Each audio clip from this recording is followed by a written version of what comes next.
भाई और बहनों, जन आंदोलन की ये भावना स्वच्छ भारत मिशन की सफलता का आधार है। पहले शहरों में कचरा सड़कों पर होता था, गलियों में होता था, लेकिन अब घरों से न केवल वेस्ट कलेक्शन पर बल दिया जा रहा है, बल्कि वेस्ट सेग्रीगेशन पर भी जोर है। बहुत से घरों में अब हम देखते हैं कि लोग गीले और सूखे कूड़े के लिए अलग अलग डस्टबिन रख रहे हैं। घर ही नहीं, घर के बाहर भी अगर कहीं गंदगी दिखती है तो लोग स्वच्छता ऐप से उसे रिपोर्ट करते हैं, दूसरे लोगों को जागरूक भी करते हैं। मैं इस बात से बहुत खुश होता हूं कि स्वच्छता अभियान को मजबूती देने का बीड़ा हमारी आज की पीढ़ी ने उठाया हुआ है। टॉफी के रैपर अब जमीन पर नहीं फेंके जाते हैं, बल्कि पॉकेट में रखे जाते हैं। छोटे छोटे बच्चे अब बड़ों को टोकते हैं कि गंदगी मत करिए। दादाजी, नानाजी, दादी जी को बताते हैं ये मत करो। शहरों में नौजवान तरह तरह से स्वच्छता अभियान में मदद कर रहे हैं, इनिशिएटिव ले रहे हैं। कोई वेस्ट से वेल्थ बना रहा है, तो कोई जागरूकता बढ़ाने में जुटा है।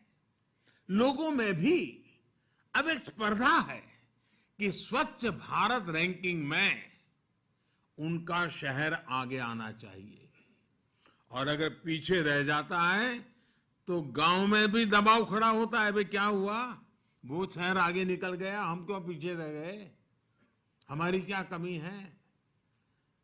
मीडिया के लोग भी उस शहर की चर्चा करते हैं, देखिए वो तो आगे बढ़ गया, तुम रह गए। तो एक दबाव पैदा हुआ है।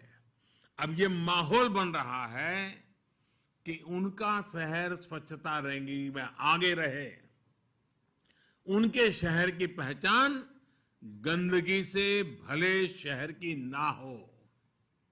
जो साथी इंदौर से जुड़े हैं या टीवी पर देख रहे होंगे, वो मेरी बात से और भी ज्यादा सहमत होंगे। आज हर कोई जानता है कि इंदौर यानी स्वच्छता में टॉपर शहर।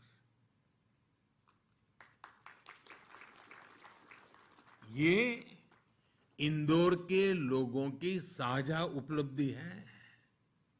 अब ऐसी ही उपलब्धि से हमें देश के हर शहर को जोड़ना है। मैं देश की हर राज्य सरकार से, स्थानीय प्रशासन से, शहरों के मेयर से आग्रह करता हूं कि स्वच्छता के इस महाअभियान में एक बार फिर से जुट जाए। कोरोना के समय में कुछ सुस्ती भले आई है, लेकिन अब नई ऊर्जा के साथ हमें आगे बढ़ना है। हमें ये याद रखना है कि स्वच्छता एक दिन का, एक पखवाड़े का, एक साल का या कुछ लोगों का ही काम है, ऐसा नहीं है। स्वच्छता हर किसी का, हर दिन, हर पखवाड़े, हर साल, पीढ़ी दर पीढ़ी चलने वाला महाअभियान है। स्वच्छता ये जीवन शैली है, स्वच्छता ये जीवन मंत्र है। और जैसे सुबह उठते ही दांतों को साफ करने की आदत होती है ना, वैसे ही साफ सफाई को हमें अपने जीवन का हिस्सा बनाना ही होगा।